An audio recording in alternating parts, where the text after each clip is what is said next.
TRC students, it's me, Brooke, again. Today's title is When God Calls, Answer.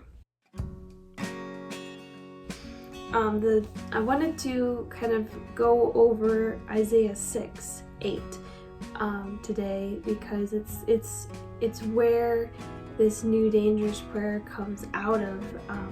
And God asked the question, whom shall I send? Who will go for us? And the prophet at this time, his name was Isaiah, and he said, here I am, send me. Now what makes this prayer that he prayed dangerous is that he didn't really know the details. He just prayed this prayer anyways, which I find to be pretty brave. One thing that really stuck out to me with this and in focusing on this prayer, send me, is that God doesn't, that God has called everyone who follows him. Christians, we're not just meant to live like mundane, boring lives. We each have a purpose, and God has given us a very specific purpose, each and every one of us. There's this part in here that I want to kind of go over with you real quick that really stuck out to me.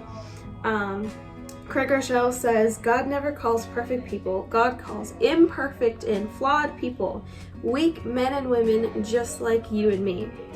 And he gave quite a few examples, and it says God called Moses a murderer, David an adulterer, Rahab a prostitute. He also, there's Noah, he got drunk. Isaac was a daydreamer.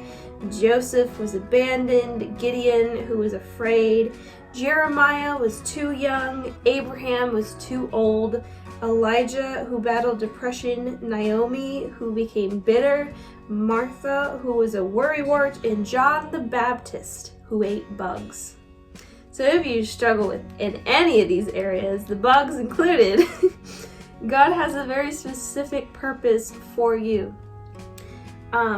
Another famous preacher, Stephen Furtick, he says that God doesn't call the qualified, he qualifies the called. So even if you feel inadequate or you're very hesitant in saying this prayer, just know that God has a very specific purpose and plan for you. I didn't think I was gonna have too many things coming. I just kind of was like, oh, life is life, but God has a very specific purpose for me. He's called me to move overseas and to minister to the Jewish people. God has called you to minister to certain people that you come in contact with, whether it's here, whether it's somewhere else that you go, but God has a very specific purpose for your life, and you just need to be available for him to send you. So thanks so much for listening today. Don't forget to subscribe, like, and hit the bell to be notified of new videos and to share with your friends. Thanks so much, guys. See you tomorrow.